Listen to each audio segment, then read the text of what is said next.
Assalamualaikum warahmatullahi wabarakatuh. Nama saya Armansyah. Ini saya akan menjelaskan materi mengenai intimasi seks dalam mata kuliah psikologi keluarga. Sebelumnya, saya dari HKI 6A.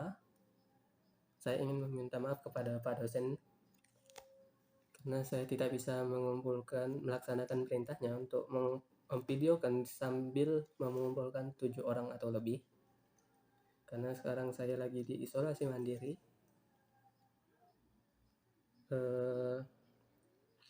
Hari sudah hampir seminggu. Hari Jumat kemarin saya mulai demam. Hari Seninnya sudah hilang penciuman. Hari Rabunya sudah sesak napas, dan indera perasa juga mulai pudar. Oke, kita langsung saja mulai materi. Pada dasarnya, manusia adalah makhluk sosial, yakni makhluk yang butuh interaksi, yang membutuhkan interaksi dengan manusia yang lain. Jadi ada beberapa hal yang mendasari hubungan sosial. Salah satunya adalah seberapa jauh seseorang tertarik dengan orang lain. Dan jika terdapat daya tarik di antara individu ini, ada kemungkinan besar hubungan itu akan tetap berjalan. Ngomongin soal daya tarik, biasanya orang sering memaknainya dalam arti sempit aja. Biasanya daya tariknya itu hanya terbatas pada yang bersifat fisik saja. Padahal daya tarik fisik itu merupakan daya tarik dasar, daya tarik yang paling dasar gitu loh. Ada lagi daya tarik yang lain yang bisa jadikan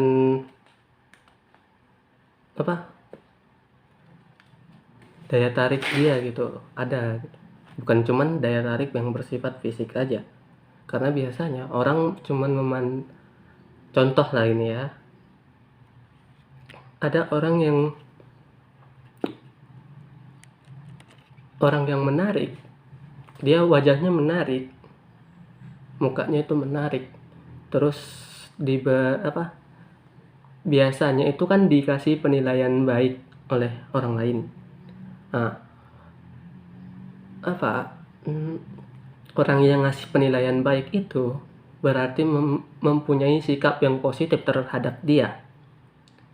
Jadi ketertarikan dapat disimpulkan kalau ketertarikan itu dapat dikatakan merupakan sikap positif terhadap orang lain. Sikap positif terhadap orang lain itu ketertarikan. Bisa dikasih simpulkan ketertarikan itu merupakan sikap positif terhadap orang lain. Untuk lebih jelasnya, ketertarikan itu merupakan sebuah fenomena yang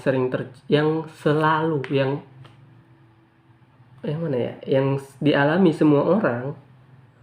Semua orang pasti pernah merasakan namanya tertarik pada sesuatu.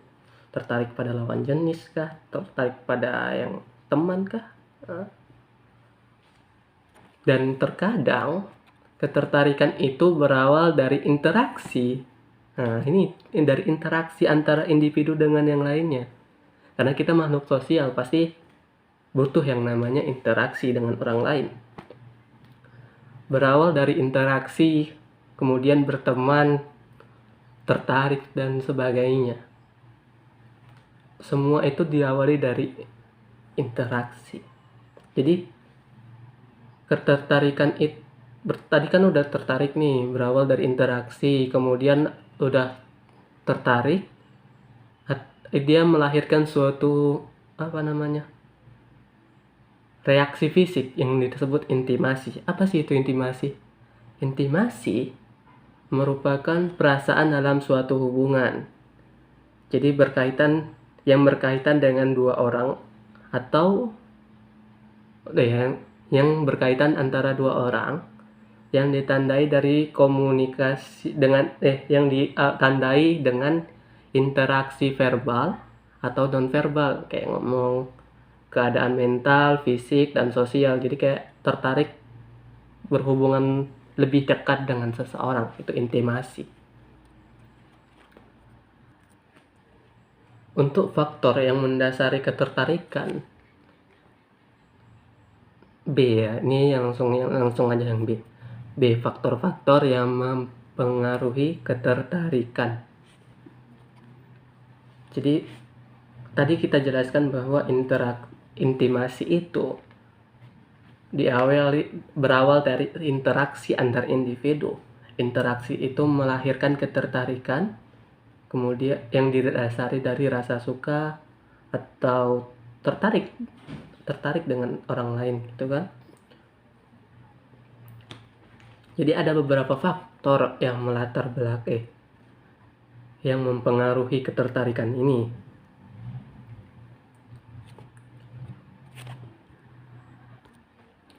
Sebelum saya jelaskan mengenai faktor ketertarikan, jadi ada beberapa faktor yang melatar belakangi atau ada beberapa mengenai faktor yang melatar belakangi ketertarikan. Yang pertama itu dari tertarik karena fisik lawan kita, atau pertama tertarik karena dari fisik. Biasanya itu orang lebih tertarik dengan fisiknya, yang cantik, yang ganteng. Yang kedua itu karena kedekatan, karena sudah kayak tadilah interaksi kan, pertama dari interaksi, kemudian mulai deket, kawan agak lama, karena kedekatan. Kemudian yang ketiga karena hubungan itu menghasilkan keuntungan, karena ada keuntungan di situ. Misalnya kalau kita deket sama dia, kita jadi terkenal atau dikenal orang. Yang keempat itu kesamaan atau pelengkap. Ini untuk biasanya ini karena mau menikah. Lanjut ke faktor yang tadi ya kan, faktor yang mempengaruhi ketertarikan itu ada 4 kalau dalam buku ya. Pertama itu katanya ketertarikan aktor. Apa sih maksudnya? Jadi ketertarikan aktor itu yang dimaksud itu orang yang jadi objek penilaiannya. Jadi ada beberapa karakteristik yang biasanya menimbulkan penilaian positif bagi pihak lawan, bagi orang lain gitu lah ya. Biasanya pertama itu karena daya tarik fisiknya itu bagus atau cantik, ganteng. Yang kedua itu karakteristik kepribadiannya. Orangnya menyenangkan, gitu dia lebih ke kepribadiannya. Untuk faktor yang kedua, tadi kan pertama ketertarikan aktor. Faktor yang kedua, faktor menerima. Apa sih faktor yang menerima itu? Jadi yang kedua faktor penerima, salah tadi. Jadi apa sih maksudnya? Karena setiap individu kan punya kriteria tertentu, dan itu dilatar belakangi dari pemikiran subjektif masing-masing.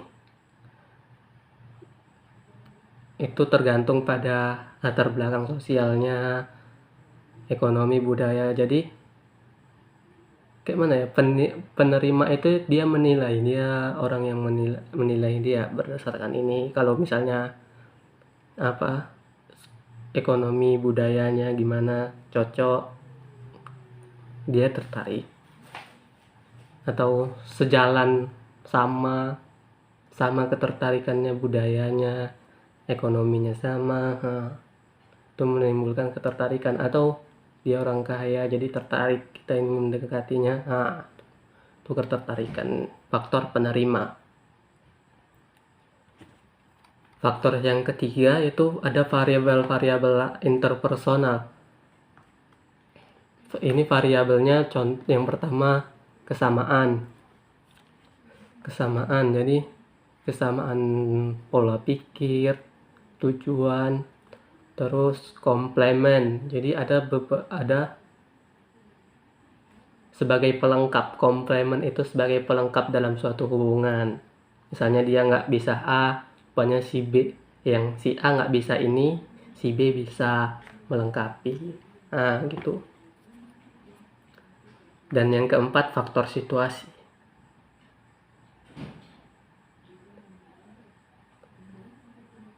Contoh situasi ini kayak mungkin bisa dicontohkan ke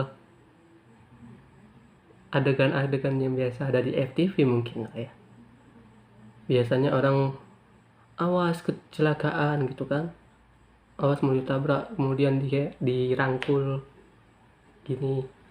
Situasi, faktor situasi, jadi menimbulkan ketertarikan karena dia udah membantu mungkin. Gitu.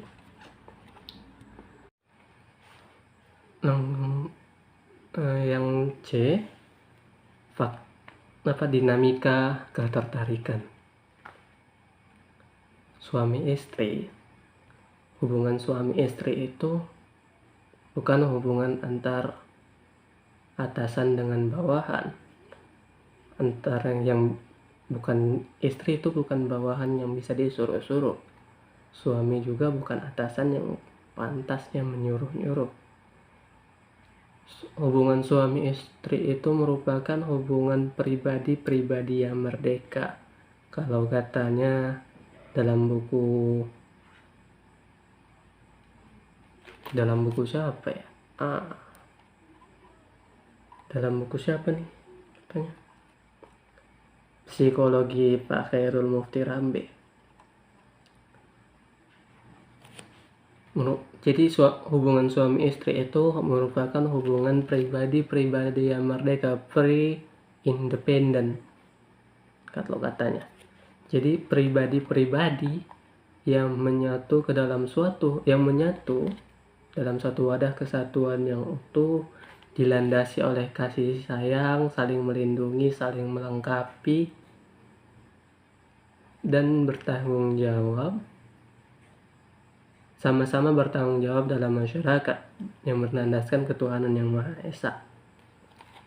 Jadi walaupun suami itu merupakan pemimpin dalam keluarga atau kepala rumah tangga, tidak serta-merta menjadikan suami bersikap otoriter, mau menang sendiri atau dialah yang paling benar di situ. Tidak, bukan seperti itu. Jadi harus sebagai pemimpin keluarga, suami itu juga harus mempertimbangkan kemauan dan dari istrinya itu. Bukan karena dia kepala rumah tangga, dia dengan semena-mena memutuskan sesuatu. Kemudian hal yang sangat sensitif sebenarnya dalam suatu hubungan keluarga itu merupakan hubungan personal antara suami istri atau hubungan. Jadi hubungan suami istri itu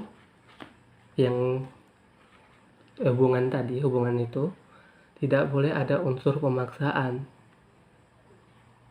Misalnya suami ingin melakukan, suami tidak boleh memaksa istrinya Tuh.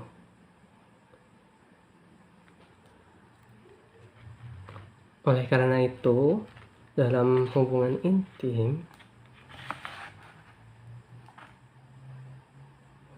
kan hubungan intim dalam perkawinan merupakan hubungan yang secara fisik, psikologis, dan spiritual dalam rangka prokreasi. Prokreasi itu untuk meneruskan keturunan.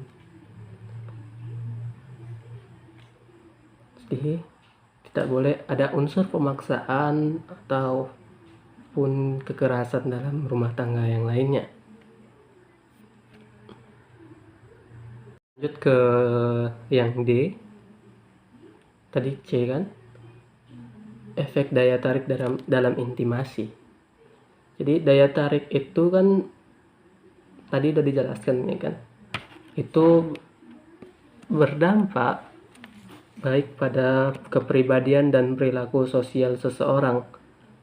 Jadi efek daya tarik itu biasanya dalam pria dan wanita itu berbeda efeknya.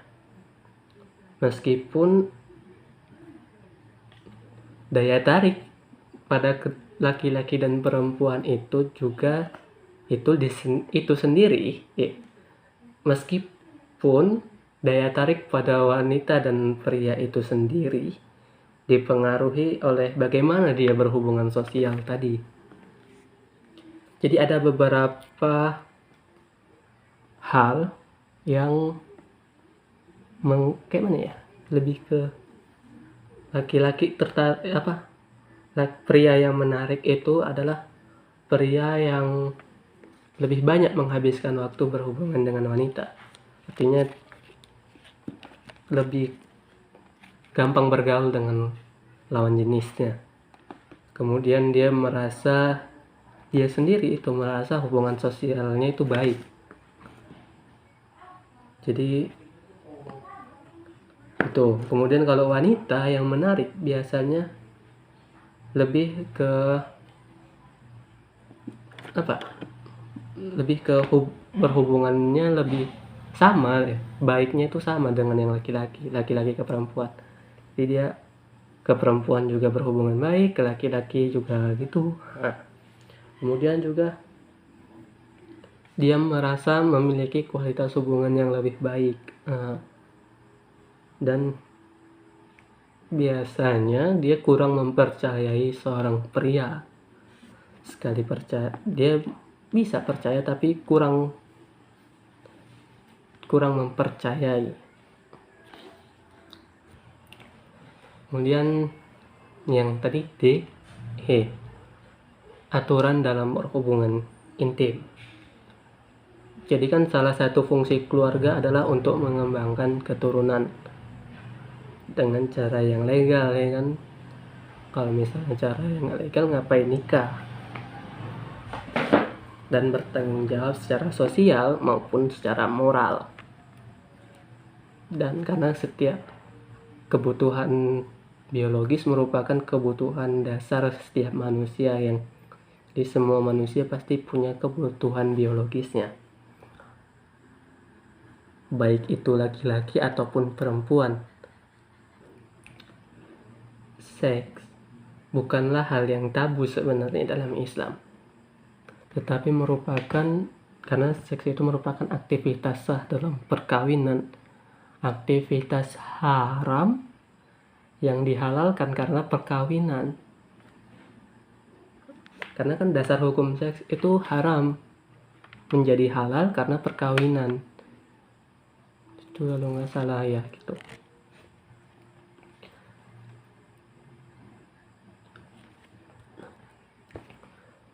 Walaupun alat kelamin laki-laki dan perempuan itu berbeda, tapi Allah itu memberikan perasaan yang sama pada semuanya, dalam hal kebutuhan reproduksi ini. Jadi suami dan istri tidak boleh bersikap egois, mengikuti kemauan sendiri aja tanpa menghiraukan pasangannya. Hubungan seks itu sebenarnya bukan merupakan hal yang tabu dibicarakan antara suami dan istri, karena penting untuk mendiskusikan hal ini demi kemaslahatan bersama tentang apa yang disukai, apa yang tidak disukai. Itu penting dibicarakan. Yang nggak boleh dibicarakan adalah membicarakan masalah ini pada orang lain yang bukan pasangannya. Itu yang tidak boleh. Dan spesialnya lagi, masalah seks ini Allah juga mengatur tentang apa yang boleh dan apa yang tidak boleh, apa yang tidak diperbolehkan dalam seks. Misalnya, yang pertama itu dia disunahkan bercumbu rayu sebagai pemanasan terlebih dahulu. Yang pertama. Yang kedua, menyetubuhinya itu di kemaluan. Aturan yang kedua, di kemaluan, terserah mau dari depan atau belakang. Yang ketiga, tidak boleh menyetubuhi istri dari dubur. Yang keempat, tidak boleh berhubungan seks ketika istri lagi haid. Tapi boleh kalau misalnya bercumbu, bukan memasukkan penis ke kemaluan wanita, istrinya, itu tidak boleh.